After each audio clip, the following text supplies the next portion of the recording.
Laten we eens even kijken naar de helden van nu in de Eredivisie. Want we hebben er wat in Limburg op dit moment die het goed gedaan hebben de afgelopen dagen. Allemaal groot geworden in Limburg natuurlijk. We kunnen ze even laten zien. Koen Costons bijvoorbeeld. 2 doelpunten voor PEC. Groot geworden bij MVV.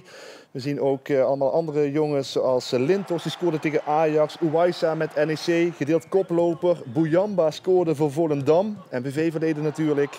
En Linse, doelpuntje voor NEC. En deze tellen we ook gewoon van jaren geleden. Allemaal hun stempel gedrukt. Dat is wel leuk. Die was helemaal vanaf het begin van zijn carrière. Helemaal in het begin, ja. 20 jaar geleden misschien alweer. Ja. En dan kun je, als je het echt goed doet, je plek afdwingen natuurlijk in het Limburg elftal. Laten we dat team er even bij pakken. Hoe het er op dit moment uitziet, dan zien we daar heel veel mooie namen. Met natuurlijk als allermooiste naam de eeuwige coach die daar op de figuurlijke bank zit. Dat is Frans Curver.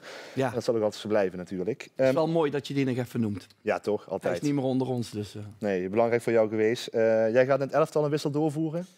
Ja, ik vind het hoog tijd om Evert Linthorst in het team te brengen. En dat gaat ten koste dan van Timmetje Braam. Die nog herstellende is van blessure en nog geen basisplaats heeft bij VVV.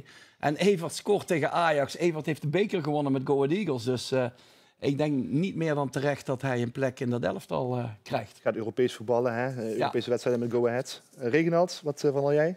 Ja, ik heb Koen Costons eerst gefeliciteerd over de app met zijn eerste Eredivisie-goal. En daarna kon ik hem nog een keer feliciteren met zijn tweede Eredivisie-doelpunt. Toen heeft hij me teruggeappt. Nou, 1, dankjewel. 2, ik sta natuurlijk wel in dat elftal nu. Nou, bij deze... Het is wel mooi dat hij daar mee bezig is. Er wordt wel gekeken. Er wordt wel gekeken. Zeker. Brian Smeets moet eruit. Ja. We moeten even wachten tot hij een club vindt.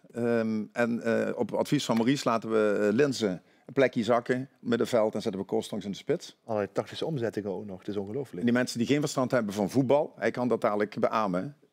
Die hoeft hij maar 2 keer binnen te lopen, Koen Costons. Nou ja, 1, je moet er staan. En bij de tweede maakte hij ook nog even een prachtige lichaamsschijnbeweging om vervolgens vrij voor het doel te staan. Dus, ja, dit is het elftal nu. Costons doet het goed bij PEC, hè? Slimme spits, zei jij. Ja. Zetten we nou net verkeerd om? Ja. Je komt dat te laat mee. Ze kunnen pendelen met z'n tweeën. Hè? Zo. Ja, goed. Ja. Maar Reginald zegt het terecht, Linse, Costons, achter elkaar. Zijn allebei hele slimme spitsen. En ik bedoel met slim, die staan niet constant in het zicht van de verdediger. Of helemaal niet. Costons heeft heel veel oog voor de diepte.